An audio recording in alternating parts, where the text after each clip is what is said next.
మీ ఇంట్లో కూడా సోపు ఇట్లా నానిపోయి ఎక్కువగా వేస్ట్ అయిపోతూ ఉందా? నేనొక మంచి ఐడియా చెప్తాను.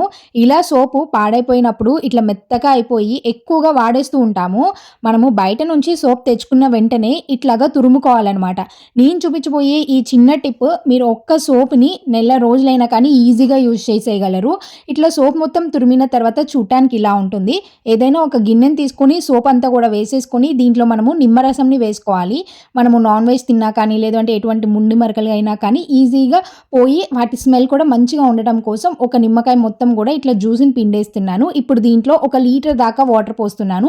ముందు కొంచెం పోసేసి అది మొత్తం కరిగిన తర్వాత మళ్ళీ వాటర్‌ని యాడ్ చేసి ఇట్లా ఏదైనా ఒక లిక్విడ్ డబ్బా లాంటిది ఏదైనా తీసుకొని దీంట్లోకి మొత్తం కూడా ఫిల్ చేసుకోండి. అంతేనండి. మనం ఎప్పుడు కావాలంటే అప్పుడు ఇట్లాగా కొంచెం సోప్ వాటర్‌ని ఒక గిన్నెలోకి మార్చుకొని కడిగేయటమే. ఈ లిక్విడ్ వాడటం వల్ల ఎటువంటి తెల్ల మరకలు లేకుండా చాలా నీట్‌గా క్లీన్ అవుతుంది. నెల రోజుల పైనే యూజ్ చేసుకోవచ్చు. మీకు నచ్చితే ఉపయోగపడే వాళ్ళకి షేర్ చేయండి.